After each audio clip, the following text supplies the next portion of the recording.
선택받은 세대 왕같은 제사장이라는 말씀을 드리려고 합니다. 어제 제 말씀을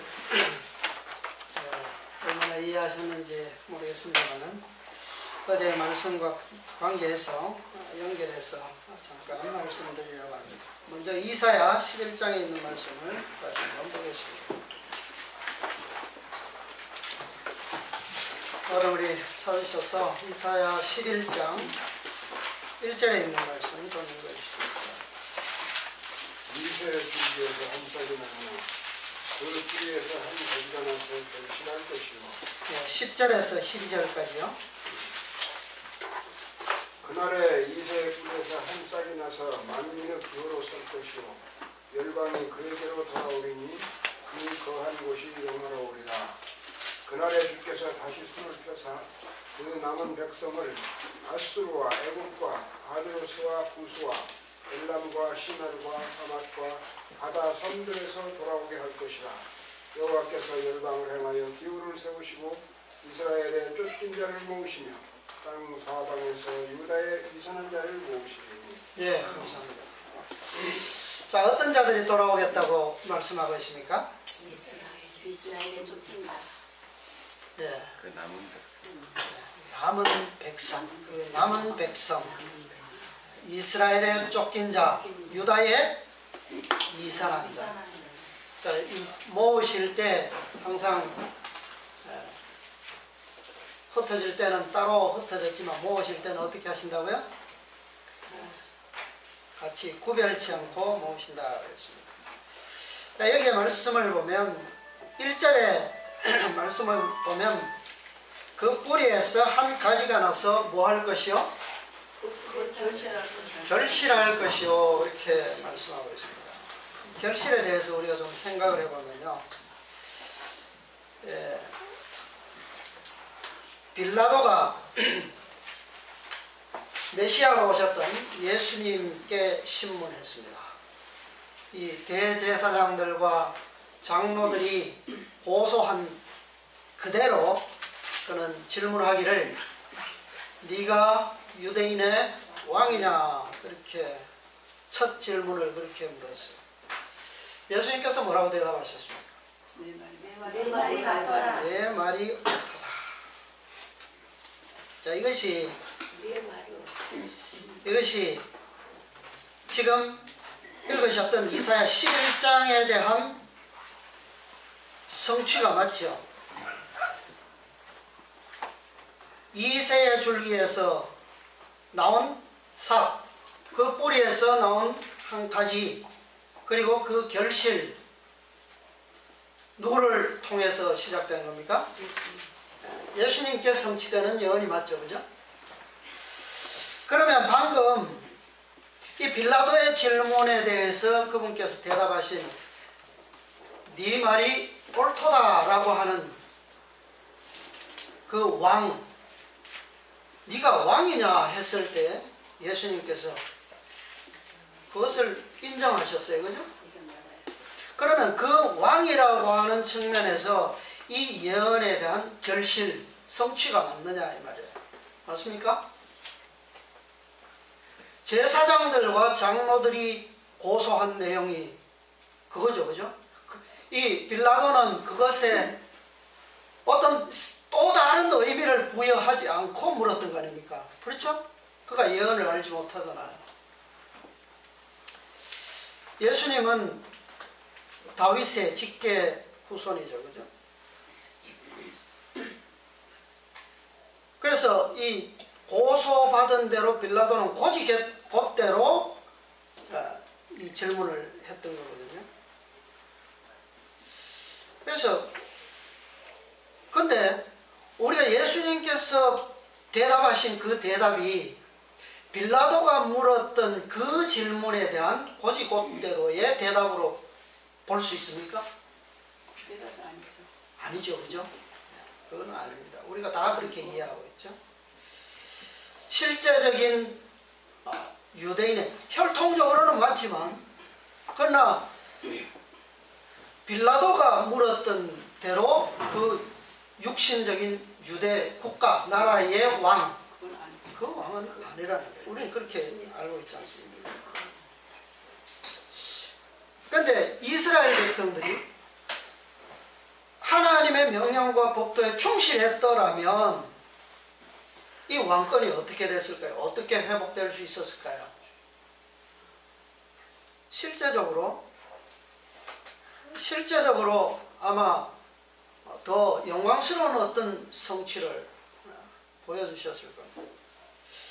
그런데 그것은 그들에게는 어떻게 해요? 그런 영광스러운 성취는 볼 수가 없었습니다. 저들은 실패했죠. 그래서 이 예언은 예수님을 통해서 성취가 되었지만 그러나 유대인들에게 있어서는 그 성취가 어떻게 해요? 축소될 수밖에 없었다. 100% 그대로의 성취가 아니라 그것은 후세대로 어떻게 해요? 미루어질 수밖에 없었다. 그러나 그것이 이 말씀에 대한 성취가 아니냐? 그것은 아니죠. 그들에게는 그 축소된 성취에 불과하지만 그러나 결국 그들을 포함해서 후속적인 세대에 의해서 이것은 완전하게 성취된다라고 하는 것이죠. 자, 그렇게 우리가 이 예언과 성취를 생각하고 이해하면 구약의 모든 예언들은 누구에게 대한 겁니까? 예수님에 대한, 메시아에 대한 예언들이죠. 그 예언들이 예수님 시대를 통해서 다 어떻게 됐습니까? 다 이루어졌어요. 성취됐어요. 그러니까 다시 말하면 구약시대의 선지자들을 통해서 주어졌던 모든 예언들은 이제는 예수님을 통해서 말미암아 그 예언은 이제 더 이상 예언이 아니고 무엇이 되었습니까? 역사가 되었죠. 역사가. 실제가 되었어요. 자, 그러면 이 역사, 오늘 우리는 무엇을 가지고, 어떤 예언을 가지고 있느냐? 우리는 어떤 예언을 가지고 있습니까? 예, 물론 내용적으로는 그런 많은 대답이 나오지만 우리 신약 시대의 이 교회 시대를 위해서는 특별히 구약 시대의 메시아를 초점해서 주어졌던 예언 같은 그런 예언은 없다라고 합니다. 새로운 예언은 없습니다. 그럼 뭐냐? 오늘날 예언이 없는 것이 아니잖아요. 있잖아요. 그죠? 그럼 우리에게 주어진 예언은 뭐냐? 그것은 예수님을 통해서 성취되었던 구약의 모든 이스라엘 백성들의 역사, 그것이 오늘 우리를 위한 예언이라고 합니다. 어제 우리 출애굽의 역사에 대해서 공부하고 계시잖아요. 그것은 그들을 통해서 이루어진 역사예요. 예수님을 통해서 완전히 성취되었습니다. 그런데 그 역사가 오늘 우리에게 무엇이라는 거예요? 예언이라는 거예요. 그러면 신약시대에 와서 우리에게 특별히 첨가된 빛, 은혜가 있는데 그것은 뭡니까? 예언이 아니라 요한을 통해서 무엇을 주셨어요? 계시라고 하는 것을 주셨다는 거예요. 예언과 계시는 어떤 면에서는 우리가 미래적인 이래라고 하는 사실에 대해서는 동일하지만 그러나 정확하게 그 의미를 구별하자면 다른 의미를 가지고 있습니다. 계시는 미래를 뭐야? 보여주신 거예요. 그대로 될 것을 보여주신 것이 계시죠. 자, 우리는 그것을 추구하고 과거의 역사가 오늘 우리의 예언이다. 그것을 연구하는 것이 거기에 나타난 하나님의 예언을 우리가 연구하는 것이 오늘 우리의 역사가 될 것이고 또 그 예언에 대한 성취가, 완전한 성취가 될 것이다. 그런 말씀입니다. 자, 그런데 오늘날 영적 이스라엘, 예수님을 통해서 유대인의 왕이라고 하는 영광스러운 그런 성취가 이루어져야 하는데 그것이 오늘날 영적 이스라엘에게로 그 과제가 어떻게 해요? 이양되었어요. 왜요? 그들이 실패했기 때문에. 자, 어제도 제가 말씀드렸습니다만 영적 이스라엘 백성들이 이 사실을 제대로 이해하고 있느냐 말이죠. 이 오늘날 교회들이 구약시대 이 이스라엘 백성들 야곱 족속들의 그 유전과 전통들 이 역사를 현재 어떻게 하고 있습니까? 그대로 답습하고 있어요. 그러면서도 그것을 깨닫지 못하고 끝까지 뭐라고 하느냐면 과거에 예수님 당시의 유대인들처럼 영광스러운 메시아를 고대하고 있는 것과 마찬가지다 이 말이에요. 그렇죠? 자, 어제 저는 유다가 어떻게 멸망된다, 얼마나 완전하게 그 운명이 맞춰질 것이라고 하는 데 대해서 소개해드렸습니다. 근데 그들은 그것을 믿지 않아요. 지식적으로는 성경의 역사가 있기 때문에 그것을 다 압니다. 아는데 자신들이 그들이라고 하는 사실에 대해서는 어떻게 해요? 인정합니까? 인정하죠. 만약에 오늘날 그들이 과거 이스라엘의 역사를 반복하는 그 입장에서 본다면 예수님께서 하신 대답은 지금도 어때요? 맞아요? 틀려요? 지금도 틀리는 거예요. 그것은. 그렇죠? 저들이 그 길을 고집하는 한, 그래서 오늘날 실제적인 유대인들이 누구를 기다리고 있습니까? 아직도 메시아를 기다리고 있어요. 여러분들 제3성전 프로젝트라고 하는 것을 들어보셨습니까? 유대인들이 그것을 추진하고 있거든요. 솔로몬 성전, 스룹바벨 성전 다 무너졌습니다. 세 번째 성전을 기다리고 있습니다. 지금 지으려고 하고 있어요. 왜요? 거기에 누구를 맡기 위해서? 예. 그런데 오늘날 유대인들이 그 일을 하고 있다 이 말이에요. 자기들 성전에서 예수님을 맡겠다고 고집하는 거거든요. 자, 이사야 49장 6절입니다.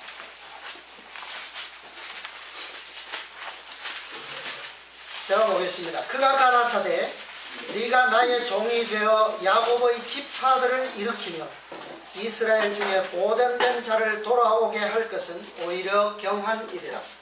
내가 또 너로 이방의 빛을 삼아 나의 구원을 베풀어서 땅 끝까지 이르게 하리라. 자, 다윗이 유대인의 왕이었습니까? 다윗이 유대인의 왕이었어요? 이스라엘 나라. 네, 그렇죠. 엄격히 말하면 유대인의 왕이 아니라 어느 나라의 임금입니까? 이스라엘. 찢어지기 이전에 연합된 그 하나의 이스라엘의 왕이었죠. 그죠? 그런데 예수님께서 누구의 보좌를 회복시킨다고요? 이스라엘, 이 다윗의 보좌란 말이에요.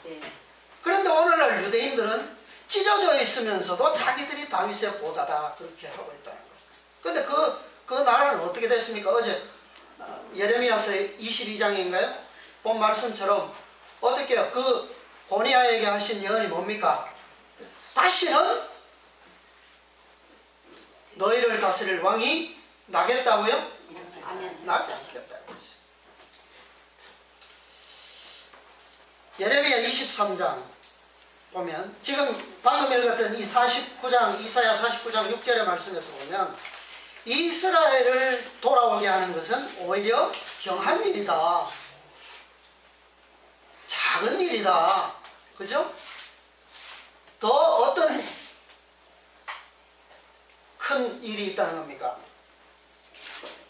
더 나아가서 너로 무엇을 삼아? 이방의 빛을 삼아. 이방의 빛을 삼아 나의 구원을 베풀어서 땅 끝까지. 이것이 뭐예요?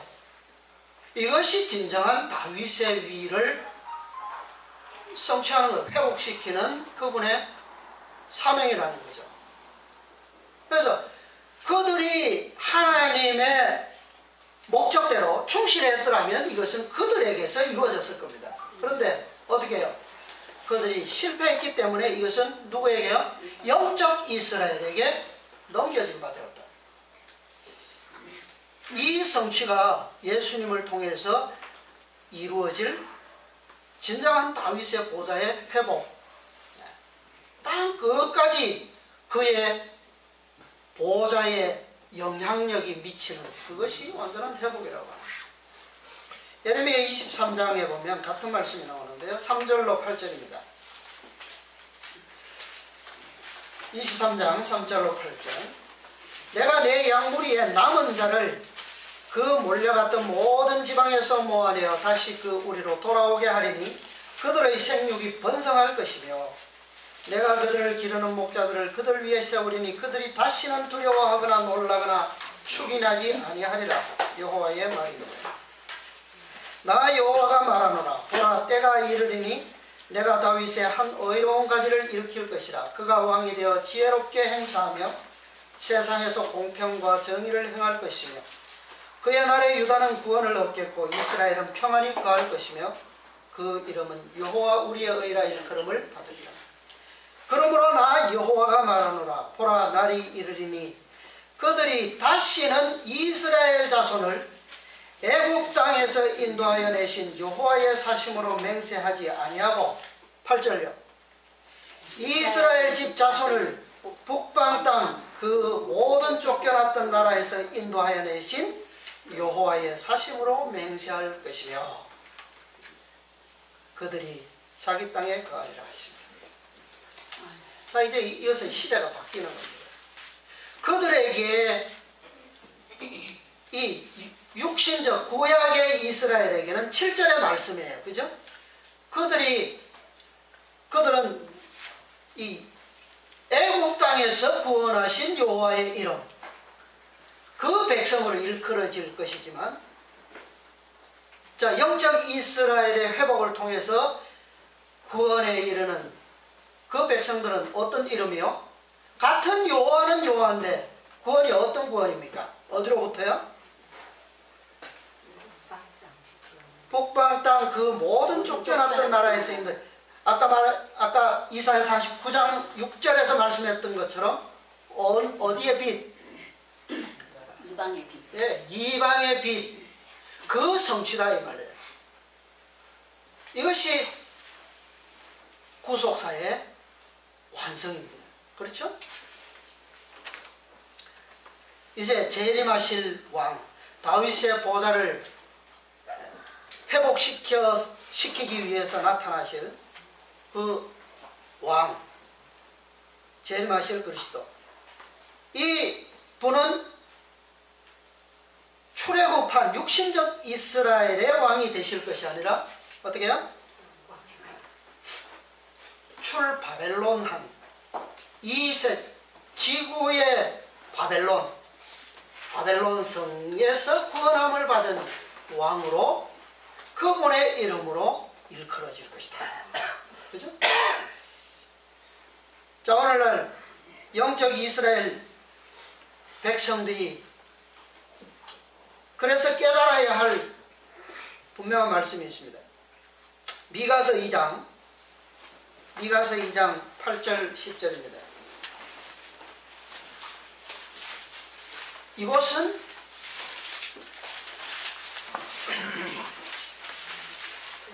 오늘날 교회들이 이렇게 되었음에도 불구하고 그것을 깨닫지 못하고 어두움에 처음 백성들이 해보고자. 자, 8절로 10절 한번 읽어주십시오. 근래에 내 백성이 대적같이 일어나서 전쟁을 피하여 평안히 지나가는 자들의 고독을 벗기며 내 백성이 그네들을 너희가 즐거운 지대에서 쫓아내고 그 어린 자녀에게 나의 영광을 영영히 꾀하는도다. 이것이 너희의 쉴 곳이 아니니 일어나 떠날지어다. 이는 그것이 이미 더러워졌습니다. 그런즉 반드시 멸하리니 그 멸망이 크리라. 네, 멸망이 어떻다고요? 크리라. 어제는요? 어제는 그 멸망이 어떻다고요? 확실하다. 오늘은요? 크다. 근래의 백성이 대적같이 일어나서 전쟁을 평안히 지나가는 자들의 무엇을 벗긴다고요? 의복 중에 겉옷을 벗기며 교회 안에서 일어나는 모습들을 말씀합니다. 이 고대 이스라엘에게 주신 그 율례를 보면 이 겉옷은 고대에는 이 큰 망토 같은 옷이죠. 그것은 이렇게 외출할 때는 이불로도 사용되었다 그랬거든요. 그래서 이것은 이 모든 사람에게 있어서 생활 필수품, 필수품은 뭡니까? 생명과 직결된 것들을 필수품이라 그래요. 목숨과도 같은 것이거든요. 이것을 혹 이웃에게 전당 잡았거든. 어떻게 하라고 그랬어요? 그 날이 지나기 전에, 해 지기 전에 돌려주라고 그랬어요. 그만큼 중요한 것입니다. 그런데 이런 것들을 오늘날 하나님의 백성들이 어떻게 해요? 하고 있다는 거예요. 자, 모든 것은 우리가 영적인 의미에서 생각을 필요로 하고 우리의 더 발전된 판단을 요구하는 그런 말씀드립니다. 자, 이곳이 어떻게 되었다고요? 더러워졌습니다. 그런 적 어떻게 하라고요? 일어나서 떠날지어다. 유다가 몇 번 망했습니까? 유다가 몇 번 망했어요? 국가를 몇 번 잃어버렸어요? 한 번 잃고 회복했다가 또 어떻게 해요? 뭐 완전한 회복은 아니지만 그러나 어느 정도의 자유는 얻었습니다. 그랬다가 예수님이 다녀가신 후에 또 어떻게 됐어요? 완전히 망했어요. 그러고는 오늘날까지 어떻게 되어 있습니까? 회복되지 못하고 있어요. 예루살렘이 몇 번 망했어요? 똑같죠, 그죠? 성전이 몇 번 불태워졌습니까? 2번 불태워졌죠. 그런데도 오늘날 영적 유다와 예루살렘은 뭐라고 말합니까? 끝까지 무너지지 않는다. 그렇게 말하고 있어요. 쓰러질 것 같으면서도 하나님께서 그것을 붙들고 계신다. 그렇게 믿고 있습니다. 자, 미가서 다시 2장 12절 13절을 보겠습니다. 야곱아, 내가 정령이 너희 뿌리를 다 모으며 내가 정령이 이스라엘의 남은 자를 모으고 그들을 한 초소에 두기를 보드라 양떼 같게 하며 초장의 양떼 같게 하리니 그들의 인수가 많음으로 소리가 크게 들릴 것이며 길을 여는 자가 그들의 앞서 올라가고 그들은 달려서 성문에 이르러서는 그로 쫓아나갈 것이며 그들의 왕이 앞서 행하며 여호와께서 손도로 하시리라. 네. 오늘 제가 어제부터 소개해드린 말씀은 조금 이런 감은 있지만 사실은 우리는 이 시대의 시작에 지금 접하고 있는 거예요. 새로운 시대. 이제는 더러워진 곳에서 떠나서 새로운 정말 완전한 회복을 위해서 가는 그 시대에 선두에 서 있는 겁니다.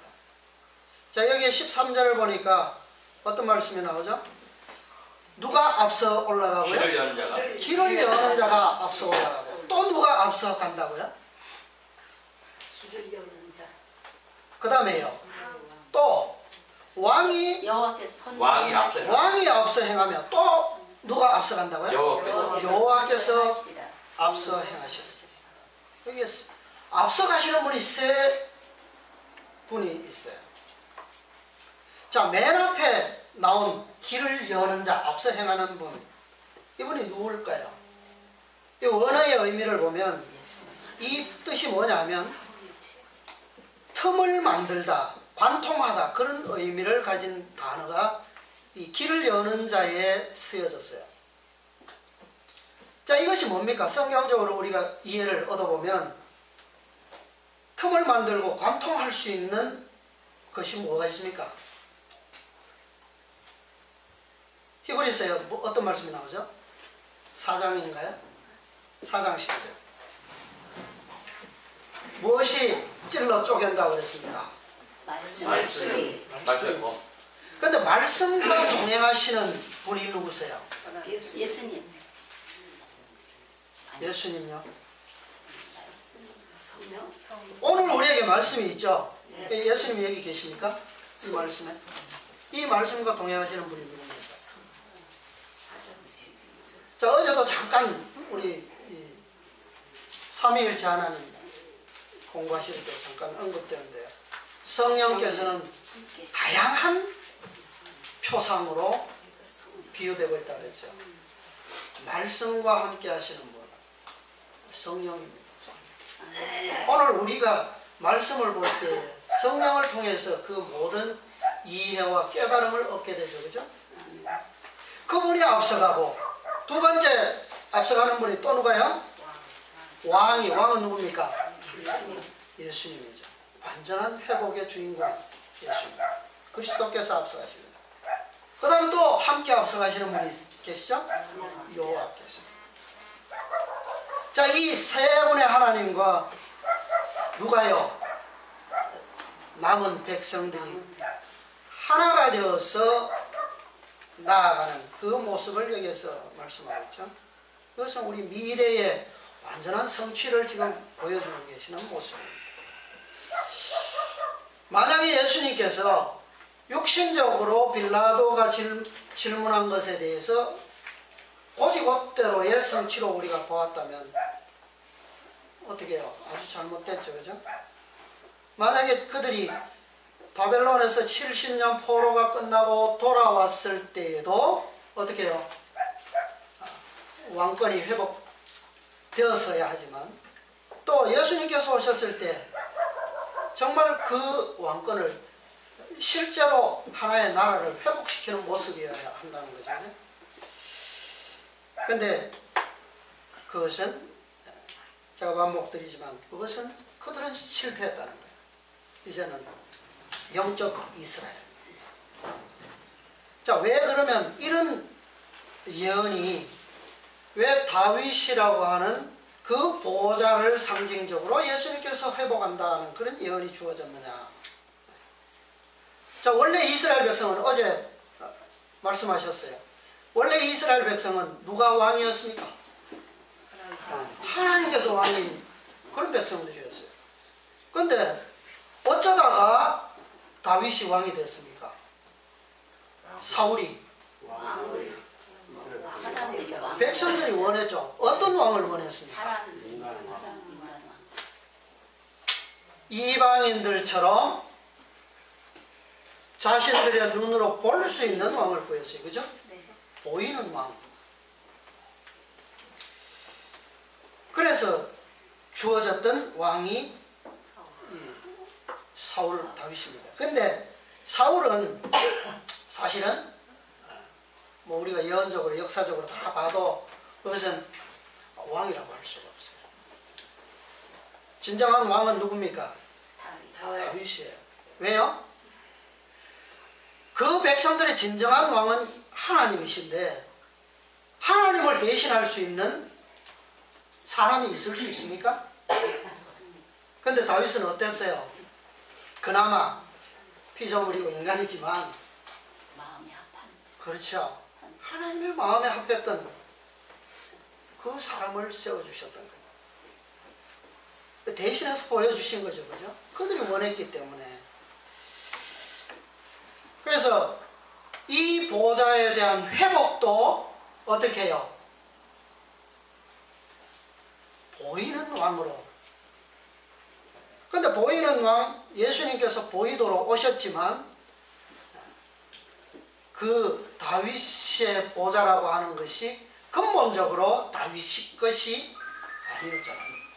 그렇기 때문에 예수님께서는 보이게 오셨지만 보이는 것도 충족시키고 또 그들의 영원한 왕이신 창조주의 면도가 주신 그런 측면에서 바로 이런 말씀을 예수님께서 이런 대답을 빌라도에게 했다는 거예요. 자, 빌라도는 그것을 몰랐지만 누구는 알 수 있습니까? 고소한 자들은 어느 정도 이해한다는 거예요. 자, 여기서 어제 제가 예레미야 22장에 다시는 왕이 끊어져 없으리라 한 그 말씀에 이어서 예수님의 족보에 대해서 잠깐 살펴보려고 합니다.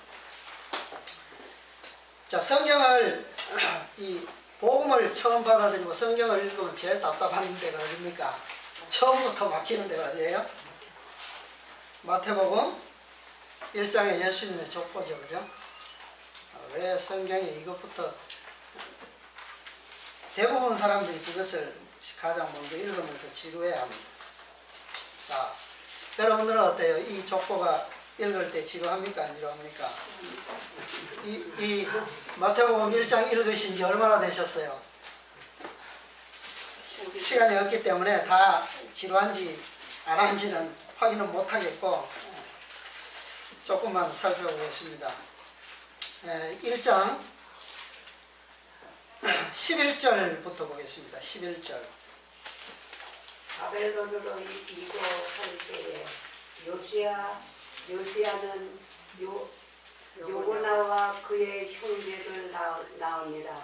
바벨론으로 이거한 후에 요고나는 스알데를 낳고 스알데는 스루바벨을 낳고 스루바벨은 아비우를 낳고 아비우는 엘리야김을 낳고 엘리야김은 아소를 낳고 아소는 사독을 낳고 사독은 아김을 낳고 아킴은 엘리후를 낳고 엘리후는 에루사를 낳고 에루사는 마다를 낳고 마다는 야곱을 낳고 야곱은 마리아의 남편 요셉을 낳았으니 마리아에게서 그리스도라 칭하는 예수가 나십니다.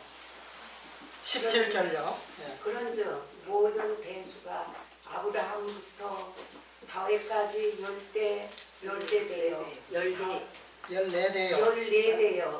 다윗부터 바벨론으로 이구한 때까지 14대여 바벨론으로 이구한 후로부터 그리스도까지 14대니라. 예, 감사합니다.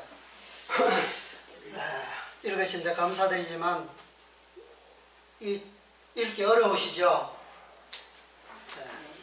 이름은 거의 다 틀리셨어요. 참 읽기 지루한 말씀인지 모르겠습니다. 자, 중요한 것은 우리가 그 앞에 보면 6절부터 10절에 보면 다윗으로부터 요시야에 이르는 왕 이름들이 나옵니다. 그 왕 이름들은 여러분들 조금 더 익숙할 거예요. 방금 읽어주신 그 이름들보다. 또 그 위로 올라가면 아브라함부터 이새까지 나오는데 그 이름들은 조금 더 익숙하실 겁니다. 그런데 어때요? 방금 읽으신 여고냐로부터 그리스도까지 나오는 14대 이름들 참 익숙하지 않죠, 그죠? 근데 자, 14대요 다 합치면 몇 대입니까? 42대. 세워보십시오. 42대 나오는 분은 제가 참 위대하게 봐드리겠습니다. 제가 아무리 세워가도 42대가 안 나와요. 41대가 나와요. 41대. 근데 이 성경에 우리 역대기에 보면 이스라엘을 유다를 다스렸던 왕이 나오는데 전부 사울부터 시작하면 왕은 전부 23명입니다. 23명의 왕이 있는데 실제로 다윗의 계보에서 다윗을 제외하고 나면 20명입니다. 사울은 일단 아니죠. 그 다음에 다윗을 빼고 나면 또 아달랴라고 하는 그 아합 왕의 딸이 잠깐 6년 동안 다스렸던 시간이 있어요. 그거 빼고 하면 20명입니다. 자, 그래도 14대라고 그랬으니까 또 많잖아요. 그죠? 여기에 이 20명 중에서 적장승계가 뭔지 아시죠? 장자로 내려오는 계보. 그 계보로 따지면 18명이에요. 18명. 마지막 왕, 어제 소개해드렸던 네 왕 중에 이 여호아하스와 시드기야는 적장승계가 아닙니다. 그래서 빼고 나면 18명. 그래도 더 많잖아요. 근데 이 족보에 빠진 왕이 누구냐면 아하시아, 요아스, 아마샤, 그 다음에 오늘 읽은 여고냐의 아버지 여호야김이 빠져 있어요. 네 왕이 빠져 있습니다. 그래서 제가 이것을 가만히 생각을 해보니까 역대기서를 다 이렇게 하면서 마태복음, 왜 마태는 이 예수님의 왕들의 족보를 왜 이렇게 14대를 분명히 이렇게 잘라서 언급하면서 왜 이런 이름들을 나열해 놨을까? 상당히 많이 고민해 봤는데, 중간에 아시아, 요아스, 아마샤는 연속적으로 이렇게 세 왕이 빠져 있고요. 마지막에 여고냐 아버지 여호야김이 빠져 있습니다. 여호야김은 11년 동안 시리했기 때문에 적장승계에 해당하고, 그런데 이 대를 마태복음 1장 17절에 14대 이 구분으로 보면 제가 볼 때는 그 세 왕은 모르겠지만 이 여호야김이 빠진 거에 대해서는 조금 그래요. 그래서 제가 그 왕을 포함을 시켜봤습니다. 그러니까 42대는 되는데 그 자르는 게 이제 문제거든요. 아브라함부터 다윗까지가 14대, 그 다음에 다윗의 아들 솔로몬부터 여고냐까지 14대가 아니고 여고냐 앞에까지 거기는 여고냐라고 하지 않고 바벨론으로 이거 할 때까지라고 그랬거든요. 사실은 여고냐로부터 이거 했거든요. 여호야김은 잡혀갔고, 그래서 이거는 여고냐부터 이거예요. 왜? 여고냐는 거기 가서 죽기는 했지만 옥사라든가 뭐 포로로 죽은 게 아니에요. 옥사를 37년 하다가 그 후에 풀려나서 왕과 함께 같이 죽을 때까지 아주 훌륭한 대접을 받았습니다. 그러니까 바벨론 도에 거하는 많은 왕들이 있지 않겠어요? 뭐 그 주변의 모든 나라들도 다 바벨론의 속국이었기 때문에 그 모든 왕보다 높임을 받았다 그랬어요, 이 여고냐가. 그래서 그의 결론을 볼 때는 이 여고냐는 포로이기는 하지만 여호야김 같은 그런 운명은 아니었어요. 그러니까 이주라고 볼 수 있는 거예요, 이 마태가 기록한 것처럼. 그래서 여호야김까지 잘라서 14대를 만들고 여고냐부터 그리스도까지 14대를 만들면 42대가 나옵니다. 저는 이걸 왜 이걸 좀 고민을 했느냐 하면, 이 42대라고 하는 것을 굳이 이 예수님의 족보상에서 나열했다라고 하는 거, 그것과 그 다음에 오래전부터 제가 고민했던 또 한 가지가 있는데, 민수기 33장에 보면 이 구약 성경을 읽을 때 참 지루한 장이 그 장입니다. 길기 때문에 보지를 못하겠지만 여기에 뭐가 나오느냐 하면, 이스라엘 백성들이 출애굽을 해서 최초로 장막을 쳤던 곳이 숫곳인가요? 람세스에서 출발해서 숫곳에서 진치고, 그 다음에 맨 마지막 진친 곳이 모압 평지입니다. 요단 동편의 모압 평지. 그 다음에 가나안의 입성에서 첫 번째로 진친 곳이 길갈이에요. 거기에 뭐가 세워졌습니까? 요단강을 건너서 세운 기념비가 있어요. 네, 12돌비가 씌워져 있습니다. 그 숫곳에서 출발해서 모압 평지까지가 41곳이에요. 그 다음에 길갈이 42곳째가 되는 것입니다. 어제 그 지도에 보면 점이 이렇게, 이름은 없지만 점이 있는데, 어디를 거쳐서 갔다라고 하는 이름은 수백 곳이 됩니다. 엄청나게 많아요. 그런데 그 33장에 보면 진척고라고 하는 것은 딱 그렇게 돼 있어요. 그래서 이 이스라엘 백성들의 족보와 예수님의 그 왕족의 족보와 이들의 영적 이스라엘이 최종 가나안을 향해서 가는 그 왕도 여정, 그것과는 동일한 숫자를 보인다는 거예요. 이거 우연의 일치가 아닌 것 같아요. 그래서 이것은 하나님의 백성들의 경험이 어디에 있다는 거예요? 40년 동안 장막을 쳤던 그곳에 우리의 뭐가 있다는 거예요? 예언이 있고 왕들의 역사가 있고 우리의 목적지를 향해서 가는 모든 과정이 거기에 있다는 거예요. 자, 이것은 또 다르게 확대하면 어떤 얘기냐 하면, 자, 이게 예수님의 족보에서 3분의 1이나 차지합니다. 14대, 14대, 14대. 마지막 14대가 무엇을 못 누렸어요? 왕족의 계보지만 무엇을 못 누렸어요? 왕권을 못 누렸어요. 그 비어있는 거거든요. 비어있는 건데 그 연대가 600년이나 됩니다. 600년. 지구의 역사가 몇 년이죠? 6,000년. 이 지구 역사와 600년 배수죠. 그죠? 이것이 우연한 숫자의 일치가 아니라고 합니다. 자, 이 왕권이 없던 시절 유대 백성들이 바벨론으로 이거해서 메대와 헬라 시대를 지나는 동안 그곳에서 이 왕권이 없기 때문에 왕권이 없을지라도 포로의 신세기는 하지만 그들은 그곳에 가서 어떤 대우를 받았습니까? 노예 같은 신세는 아니었거든요. 대우를 참 잘 받았어요. 왜냐하면 그 선지자와 왕에 보면 하나님께서 느부갓네살, 그 다음에 다리오, 메대의 다리오, 그 다음에 페르시아의 다리오, 아닥사스다 이런 왕들을 통해서 아주 하나님의 백성으로서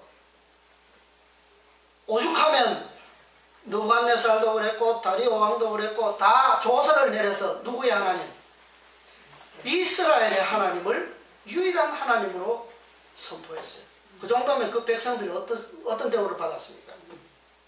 아주 호의적인 그런 대우를 누렸거든요. 그래서 회복돼서 돌아오게 하실 때에 70년 이후에 돌아오는 백성들이 뭐 했습니까? 너무 머뭇거리고 이렇게 적극적이지 못한 백성들이 대부분이었어요. 그러니까 돌아온 자들은 불과 그 땅에 남아있었던 유다인들 숫자에 비하면 아주 그냥 적은 숫자였다 그랬어요. 자, 그러면 그 600년 동안 이 백성들을 대표하는 사람이 누군가는 있었을 거 아니에요.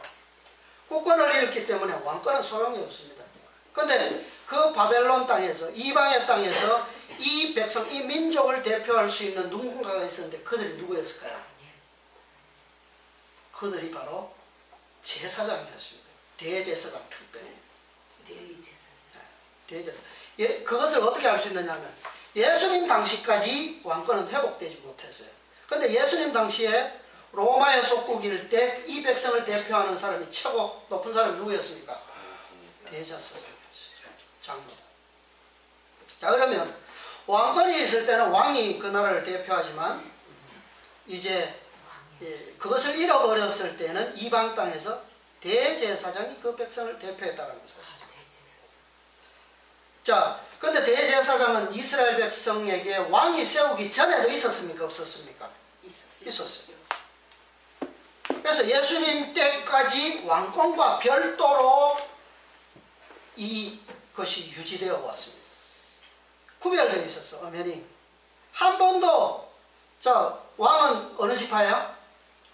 유다 지파. 제사장은요? 레위 지파. 아론의 계보죠. 이것이 한 번도 바뀌거나 뭐 혼란해진 역사가 없습니다. 천수백 년을 내려오는. 그런데 언젠가부터 한 사람이 이 두 직분을 가지게 되었어요. 누굽니까? 누구예요? 다윗이 제사장입니까? 그분이 바로 누구예요? 예수 그리스도. 자, 그러면 예수님은 유다의 혈통으로 분명히 태어나셨죠. 그런데 그러면 이 레위의 직분은 어떻게 얻게 됐습니까? 이거 불가능한 거잖아요. 어떻게 얻으셨어요? 이것은 하늘의 반차를 쫓았죠. 멜기세덱. 그런데 이 하늘의 반차 멜기세덱은 좀 생각이 좀 필요한 부분인데, 자, 어제도 나왔습니다만 예수님께서는 무엇과 무엇이 되신다. 계시록에서 나온 말씀대로 보면 나는 알파와 오메가요. 처음과 나중이야. 알파로부터 온 반차가 멜기세덱의 반차예요. 멜기세덱은 뭐도 없고 뭐도 없다고요? 시작도 없고 끝도 없고. 근데 육적으로는 유다지파로서 왕권을 예수님께서 물려받으시고 영적으로는 바로 이 계보를 따라서, 그러니까 이방인의 빛일 때에 그들을 대표했던 대제사장의 명분을 예수님께서 취하셨다는 거예요. 혈통적으로는 취할 수가 없기 때문에. 그래서 이 두 직분을 그분께서는 하나는 육신적으로 받으시고 하나는 알파의 직분을 통해서 이렇게 하나로 묶으셨다. 왜 예수님께서 이렇게 하셨는가? 불가능한 것을 왜 둘을 하나로 묶으셨는가? 그것이 오늘 우리를 위한, 선택받은 세대를 위한 그분의 사명이었고 섭리였다라고. 그분의 이 사업이 없었으면 우리는 오늘 사도 베드로가 말한 것처럼 베드로전서 2장 9절에 있는 특권을 누리지 못합니다. 자, 베드로가 뭐라고 했습니까? 베드로전서 2장 9절에 너희는 왕 같은 제사장이요. 그 먼저요, 택하신 족속이요. 제가 이 말씀을 킹제임스 한글역으로 소개해드리겠습니다. 너희는 선택받은 세대요. 그렇게 시작해서 왕같은 제사장이며 거룩한 민족이요 독특한 백성이니 이렇게 말씀하고 있거든요. 선택받은 세대. 자, 왕권을 잃어버린 600년 14대, 그 14대가 어디에 들어갈, 어떻게 회복될 14대냐 600년이냐. 자, 아까 말씀드린 것처럼 지구 역사 6000년 분리된 세대. 제가 좀 기록했으면 좋겠는데, 자, 알파로부터 시작해서 베타, 세타, 감마 쭉 해서 마지막이 오메가로 갑니다. 예수님은 시작과 끝, 알파와 오메가를 연결하시는 분이에요. 그러니까 이 땅이 죄로 말미암아 타락되는 일이 없었더라면 알파와 오메가가 필요 있습니까? 없습니까? 없어요. 왜요? 뭐 영혼부터 영혼까지예요. 그죠? 그러니까 부터도 필요 없고 까지도 필요 없는 거예요. 그냥 말 그대로 영혼입니다. 그런데 알파와 오메가라고 하는 것이 생기게 된 섭리는 뭐 때문이다? 지구 때문이라는 거예요. 그것이 6000년이라는 거예요. 그것이 42대 중 3분의 1이나 되는 14대의 공간이라는 거예요. 자, 여러분, 하나님의 정부에서 비어진 공간 3분의 1이 있죠. 어디입니까? 어디에요? 예, 천사들의 공간이 비어져 있어요. 그 공간을 예수님께서 하나의 직분이 아닌, 단순히 천사의 어떤 그런 직분이 아닌 어떤 직분으로요? 엄청난 직분들을 거기에 채우시기 위해서 이 두 직분을 하나로 묶어주신 거예요. 그래서 사도 베드로가 뭐라고 했다고요? 너희는 선택받은 세대다. 선택받은 세대다. 바로 하나님께서 이스라엘에게 목적하셨던 바, 그분의 섭리가 이런 것이었어요. 오래 참으심의 그분의 목적이 이런 것이었습니다. 그래서 일찍이 이스라엘 백성들에게 출애굽기 19장 5절 6절에 보면 세계가 다 내게 속하였나니 너희가 내 말을 잘 듣고 내 언약을 지키면 너희는 열국 중에서 내 소유가 되겠고 너희가 내게 대하여 제사장 나라가 되며 거룩한 백성이 되리라. 너는 이 말을 이스라엘 자손에게 고할지니라. 이제는 왕은 유다 지파만 누렸지만 이제는 몇 지파가 다 누려야 합니까? 12지파가 다 누려야 돼요. 제사장도 마찬가지입니다. 레위 지파만 누렸었지만 새로 회복되는 예수님께서 회복시킬 그 세상에서는 누가요? 12지파가 할 때 이스라엘 모두가 이런 권리를, 특권을 누리는 것이 그분의 뜻이라는 거예요. 자, 그래서 이제 우리는 이 세대의 출발점, 시작에 우리가 서 있다라는 거예요. 예수님께서 빌라도에게 네 말이 옳도다라고 하는 완전한 성취를 이제 우리로부터 이제 그 현실을 점점 완전한 모습으로 보게 하실 것입니다. 자, 거룩한 나라예요. 이 14만 4천인들, 이 3분의 1 공간과 시대를 채워줄 이 백성들, 거룩한 나라, 거룩한 민족이다. 왜요? 그들의 경험이 천사들의 경험과 같습니까? 누구의 경험과 같습니까? 예수님의 경험, 창조주의 경험과 같다 이 말이에요. 창세기 3장 22절에 보면 이렇게 말씀하셨어요. 여호와 하나님이 가라사대 보라, 이 사람이 무엇을 아는 일에? 선악을 아는 일에 우리 중 하나같이 되었으니. 천사들은 이 일을 압니까? 모릅니까? 몰라요. 우리는 경험적으로 그분의 속성을 안다는 거예요. 죄의 속성을 겪었고 또 하나님의 거룩함을 경험적으로 아는. 그래서 이들은 누구라고요? 거룩한 민족이다. 하나님의 정부에서 우리는 이런 존재들이 될 것이다.